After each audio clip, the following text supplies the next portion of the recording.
Vamos então, minha gente, falar um pouquinho sobre a pessoa de Amós, a partir da obra de José Luiz Sicre. De Amós possuímos poucos dados, não sabemos em que ano nasceu e morreu, só conhecemos seu lugar de origem e sua profissão. Nasceu em Tecoa, cidade pequena, mas importante, a 16 quilômetros ao sul de Jerusalém. Por conseguinte, ainda que pregasse no Reino do Norte, era judeu. Então a gente tem um cara que era do Reino do Sul, que foi pregar no Reino do Norte. Ele pertencia ao Reino de Judá e foi pregar no Reino de Israel. Quanto à sua profissão, o título do livro a apresenta como pastor, e ele mesmo se considera vaqueiro e cultivador de sicômoros, como diz o capítulo 7, versículo 14. O termo Noked, que aparece somente aqui em 2º livro dos Reis, capítulo 3, versículo 4, que é traduzido como pastor, se aplica neste último caso ao rei de Mesa, de Moabe, abre aspas, que pagava ao rei de Israel um tributo de 100 mil cordeiros e a lã de 100 mil ovelhas, fecha aspas. Isto fez pensar a muitos autores que Amós fosse um homem rico, ou pelo menos um pequeno proprietário, com um pouco mais do necessário para viver. Outros, todavia, opinam que os rebanhos não eram de Amós, mas lhe tinham sido confiados. Ele, então, teria sido de classe humilde e pobre. A questão é importante, porque se Amós era um rico proprietário, não o poderiam acusar de defender seus interesses pessoais quando condenava as injustiças. Infelizmente, não é possível uma decisão categórica em nenhum sentido. Então, a gente observa aqui que Amós seria aquilo que nós chamamos vulgarmente de caipira, aquele camarada que nós aqui chamamos do interior, certo? E só que não há uma clareza se ele seria um rico proprietário que deixou a sua propriedade e foi pregar, ou se ele era um vaqueiro, um pastor que cuidava do gado de alguém e deixou aquele trabalho lá e foi pregar. Caso ele tenha sido um rico proprietário, ninguém poderia dizer que ele estava defendendo o seu próprio interesse. Eu estou contra o sistema porque eu não tenho nada. Porque tem gente que não faz necessariamente uma crítica contra a injustiça, mas tem dor de cotovelo, tem isso também. Mas se ele também fosse um cara pobre, estivesse denunciando a injustiça decorrente do roubo, decorrente do suborno, decorrente de uma série de malignidades, então, mesmo que ele fosse pobre, ele não estaria errado, certo? E aí, a compra e venda de animais e o cultivo de sicômoro o obrigavam frequentemente a frequentes viagens.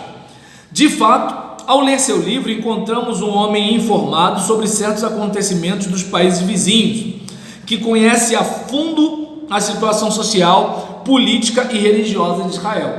Então, mesmo que ele fosse um agricultor, um boiadeiro, um proprietário de terra, seja lá o que for, ainda assim, rico ou pobre, ele era um cara culto, ele era um cara antenado, ele estava na internet, estava no Twitter, na televisão, jornal impresso, rádio Tupi, ele estava ligado, entende? Então a gente percebe que era, digamos, se fosse nos dias de hoje, o cara que está com a Bíblia numa mão e o jornal na outra, ou a Bíblia numa mão, né, e o celular na outra, né, porque jornal impresso praticamente não existe mais. E aqui a gente observa que parece também ser um homem inteligente, não gosta de abstrações, mas capta os problemas em profundidade e os ataca em suas raízes, ou seja, ele percebe a coisa errada e vai lá, entende? E sua linguagem é dura. Lembra quando a gente citou o outro autor comentando vacas de Bazã? Imagina, de repente, a mulher do presidente, a mulher do governador, a mulher do prefeito, a mulher do presidente da Câmara, a mulher do presidente do Congresso, a mulher do presidente do Supremo, aí o profeta vai, sua isso, sua aquilo outro. Então assim, era um camarada que metia as caras, certo? E aí, nesse contexto, sua linguagem é dura, enérgica, concisa, papo reto, sem curva. Merece mais apreço do que lhe manifestou São Jerônimo ao classificar Amós de impéritus sermone. Este homem, sem nenhuma relação com a profecia ou com os grupos proféticos, é enviado por Deus para profetizar em Israel. Lembra, não sou profeta nem filho de profeta. É aquela consciência do tipo, não tenho pedigree, não sou terceira geração de pregador, mas Deus me levantou, Deus me ungiu, e aqui o papo é reto, sem curva, com todas as letras. Não gostou? Come menos, para cima, vamos lá. E aí, continuando, trata-se de uma ordem imperiosa, o que não se pode resistir. Abre aspas. Um leão rugiu, quem não temerá? Gente, se tivesse um leão preso aqui na sala do lado e ele rugisse, ele pode estar na corrente, a porta está trancada, essa aqui está trancada. Como é que eu durmo? Com barulho. Entende? Voltando para cá. Um leão rugiu, quem não temerá? O Senhor falou, quem não profetizará? Ou seja, tão certo quanto temer ao rugido de um leão, certo é profetizar se Deus falou. Até porque, como falamos aqui outras vezes, aquela coisa do tipo, eu posso estar na dúvida se Deus está falando comigo ou não. Gideão foi lá, colocou o novelo de lã e tudo tal, mas chega um momento, que é o que acontece com esses caras aqui, que não tem para onde correr. Está claro, está límpido. Eis a palavra do Senhor. E aquilo consome o cara de uma tal forma que ele tem que falar. Se ele não falar, aquilo começa meio que trazer agonia para o coração dele. E então, não sabemos com exatidão nem o lugar, nem o tempo do chamado de Amós. A maioria dos autores o situa entre os anos 760 e 750. Wolff, baseando-se na dureza e concisão de sua linguagem, diz que Amós aqui devia ser jovem, até porque o jovem, eu não sei se é falta de bom senso, se é falta de experiência, mas o jovem é mais ousado, né? O coroa já faz os cálculos. Casou, tem filho, pronto. Entendeu? O cara já bota a mão aqui no queixo, coça assim. Já passei por isso. Aí pensa assim, vou, não vou, será? E aí ele fica, né, tal. O jovem não. Bora! Uhul! É outro papo, é isso aí. E aí nesse caso, isto coincidirá com o que sabemos de Isaías e Jeremias, mas se trata de mera hipótese. A duração de sua atividade profética é discutida entre os 14 anos que lhe atribuía Fust, que é um determinado autor, e a opinião de Morgenstern, outro, para o qual ela se limita a um só discurso de 20 a 30 minutos. Cabem muitas opções. Então é como se de repente ele trouxesse uma pregação e posteriormente aquilo fosse sendo desenvolvido num texto. Vou pegar uma coisa simples. Eu tenho alguns livros que são transcrições, certo? Então, meu livro Pastor Pra Quê? Ele é a transcrição de um sermão que eu preguei. Meu livro Diácono Gente Boa é a transcrição de uma palestra que eu proferi, entende? Então, e o meu livro Trajetória Batista é uma coleção de aulas que eu dei, e aí eu transformei aquilo ali no livro. Então, quando você vê o texto, a coisa está enorme, mas na fala a coisa é pequena. E aí você tem o profeta pregando, mas ele tem sua audiência, e da sua audiência alguém pode estar escrevendo, alguém pode estar registrando, e alguém pode estar repassando aquela mensagem para outras pessoas. Assim como, por exemplo, eu mando o link da minha pregação, alguém ouve, e aí se aquela pessoa for abençoada, ela compartilha com alguém, compartilha com alguém, compartilha com alguém. Chega uma hora que assim, eu não faço ideia de quem está me ouvindo, onde está me ouvindo. Eu morri, a mensagem está aí. É que nem o teólogo Russell Shedd. Você entra no YouTube, digita Russell Shedd, você encontra um monte de aula do cara. O homem já morreu, já tem tempo. Mas aí você tem uma série de coisas dele. Então, alguém manteve, preservou, né, o conteúdo de Amós. Continuando aqui, o mais provável é que pregasse durante algumas semanas ou meses em diversos lugares, Betel, Samaria, Gilgal, até que se choca com a oposição dos dirigentes. Normal, né, gente? Não tem como ser profeta e não passar por oposição. Primeiro porque tem gente que ganha com a desgraça, tem gente que ganha com o pecado, tem gente que não quer perder a boquinha, tem gente que não quer perder a posição que tem. Então aí, se você quer ser profeta, você tem que estar disposto a passar por algumas situações, né? E se você for igual Jeremias, né? Não quero ser profeta, mas o Senhor me seduziu. É aquela questão de o ministério atrair você de uma tal forma que você pensa assim: pô, eu só entro furada nesse negócio aqui, eu só arrumo dor de cabeça, só arrumo problema, mas assim, não tira isso da minha vida. E aí, o sacerdote Amazias, escandalizado com os ataques de Amós ao rei Jeroboão e com o anúncio do desterro do povo, o denuncia e o expulsa de Israel. Capítulo 7, versículos 10, 11, 12 e 13. Quem pode ler aí? Amós, capítulo 7, versículo 10, 11, 12 e 13, por favor. 10. Então Amazias, sacerdote de Betel, mandou dizer a Jeroboão, rei de Israel: Amós tem conspirado contra ti no meio da casa de Israel. A terra não pode sofrer todas as palavras. Ouviu o próximo ali, ó. 11, leu 11, senhor. Por quê? Vai logo. Porque assim diz Amós: Jeroboão morrerá à espada, e Israel certamente será levado para toda de sua terra em cativeiro. 12. Então Amazias disse a Amós: vai-te, ó vidente, foge para a terra de Judá, terra do sul, e ali come o teu pão, e ali profetiza. 13.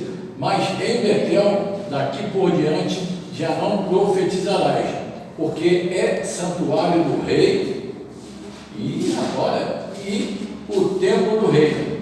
14. Respondeu Amós e disse a Amazias: eu não sou profeta, nem discípulo de profeta, mas boiadeiro e colhedor de sicômoros. Percebeu a situação? Então a gente observa aqui o seguinte, né? O 15 diz o quê? Só para concluir a palavra do profeta. Mas o Senhor me tirou de após do gado, e o Senhor me disse: vai e profetiza ao meu povo Israel. Então observa bem, olha a situação. O profeta está pregando a palavra de Deus. Que lindo! Ele está falando em nome de Deus. Que bonito! Deus está falando neste lugar. Aleluia! Mas quando o profeta começa a contrariar interesses, aí a gente já não está mais gostando muito de ouvir a voz de Deus. Esse pastor já está pregando demais. Tem que falar com sabedoria. E aí começa assim. Aí já vamos começar a caçar defeito no pregador. Não sei se dá para perceber. Enquanto eu profetizo, né, o carro zero, enquanto eu profetizo um monte de coisa e tudo tal, geral tá fit fio, maravilha. Agora, quando começa, ó, Herodes, seu safado, para de beliscar a mulher do outro. Quem esse cara pensa que é? Não é coisa nenhuma. Eu sou fulano de tal, eu sou Beltrano, não sei quem ele é. Aí começa. Aí Amazias chega e fala o quê? O palácio é do rei, o templo é do rei. Ou seja, aqui o rei manda em tudo, cara. Tu é maluco? Deus não tem. Tu vai falar mal do rei? no templo que ele sustenta. Tu vai falar mal do rei no palácio onde ele mora. Tu vai falar mal do rei na terra que ele governa. Mete o pé daqui, seu cachorro. E aí ele deixa muito claro: sou profeta nem filho de profeta, mas Deus me ungiu. Já era, tô aí. Não gostou, velho? Dá teu jeito. Tá dando para entender? Então a gente olha para cá e observa o seguinte, né, que há uma situação em que ele fala, ó, vai ter o desterro. Agora imagina, a nação tá bem. Uma coisa é a nação na crise. A nação tá bem, a nação tá próspera, tá tudo fluindo, de vento em popa, e o profeta fala que eles vão ser exilados. O que o pessoal pensa? Isso daí é um beato salu. Tá dando para entender? É um doido, é um alucinado. Só pode ser crente. Tá dando para entender assim, ó, deixou de tomar os remédios dele. Dá o dinheiro pro pastor. Ó, sai fora, seu maluco. Oi? O que eu tô falando? Dos remédios? Ah, tá, não, versículo 15. Ah, sim, não, tá. Pensei que estava falando da parte do foi o Senhor que me levantou. Então, observa bem, ele está pregando num lugar onde pessoas vivem com templos suntuosos às custas da exploração dos mais pobres. Então, como é que eu posso dizer? A gente tem algumas situações no nosso país que dá para a gente fazer um certo paralelo. Uma coisa é o seguinte: você não conseguiu uma determinada condição financeira porque você ficou em casa vendo televisão o dia todo. É uma coisa. Uma coisa é você não ter conseguido algo porque você não se esforçou para estudar. É uma coisa. Outra é você, por exemplo, quer montar o seu negócio para fazer um trabalho de camelô, mas é um inferno para você conseguir legalização na prefeitura.